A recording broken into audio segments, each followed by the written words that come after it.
Welcome to Lesson 10. You're almost in the middle of the course.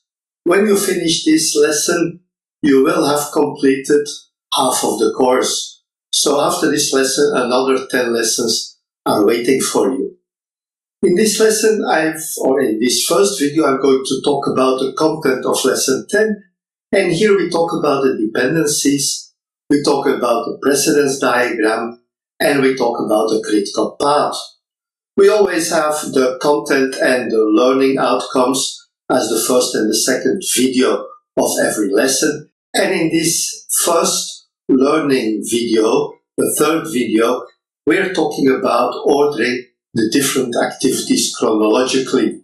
When we created the WBS, we found a way to organize the different activities in a logical way. We put them in specific categories.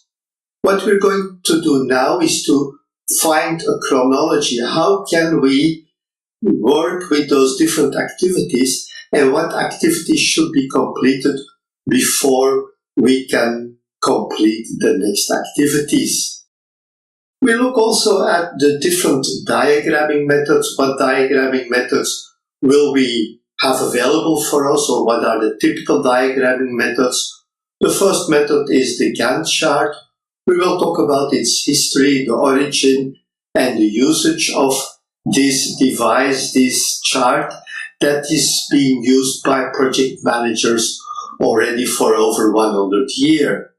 We also look at the first diagramming method, real diagramming method, which is the family of the activity on arrow diagramming methods, which is typically composed of the arrow diagramming method and the program evaluation and review technique, or also called PERT, and people still talk about the PERT diagram. In the activity on arrow methods, we in fact put the activity on an arrow and we link those arrows between different events. And we create a diagram, a precedence diagram, using this technique. Another technique is what we call the activity on node family of diagramming techniques, and here we only have one diagramming method, which is called the precedence diagramming method, or the PDM. Here we look at the nodes. The nodes represent the activities, and the arrows link those activities. They define the relationship between the different activities. Today, the most preferred way to deal with precedence diagrams by the PMI is the PDM, or the precedence diagramming method.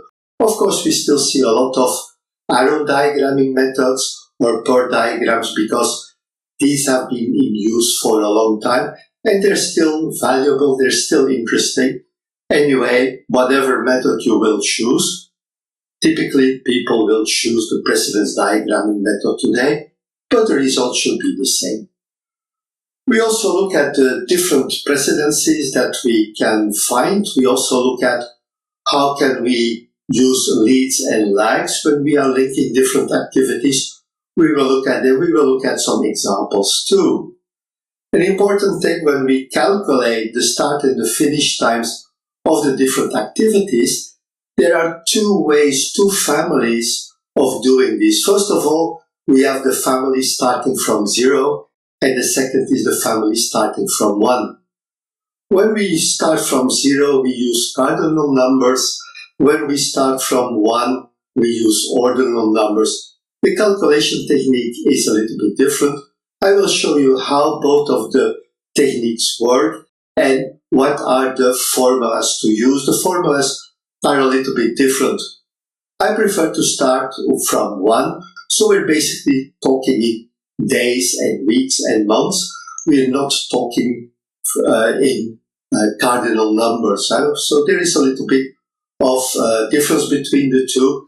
Both methods should give you the same results when you complete the precedence diagram. We will see how we can develop an arrow diagram, what are the ways to deal with it, how do we have to do it. We will create a precedence diagram, both from the same data, so both diagrams represent the same network. And then we look at the different paths we can identify through the network diagram. We will use that later because we need the length of the different paths to find the critical path. And of course, like I said, critical path also means that we are going to talk about the critical path method. What is it? How important is it? And how can we use it in project precedence diagramming? We also look at the creation of the critical path method, or the path finding the critical path using the precedence diagramming method. We can also do that in different steps. First we have to create the precedence diagram. Then we have to calculate or complete the forward pass, where we will find the early start and finish of the activities. Then we look at the backward pass, where we find the late start and the late finish of the activities. And finally, we will calculate the slack or float of the different activities. The next thing what we're going to do is to identify the critical path. And I also will tell you a little bit about the critical path now. The definition of the critical path is the longest path through the network. And that's important to keep in mind, the longest path through the network. The next thing what we can do, or what we will do, is to create the precedence diagram using the arrow diagramming method. We again calculate the early start and the early finish, following the forward pass. With the backward pass, we create the late start and the late finish of all the activities. And we also have some alternative calculation, how to find the critical path or paths and identify the slack or float of all the activities. And again, we end the lesson, we end this 10th lesson, and from that moment you can say that you completed 50% of the course.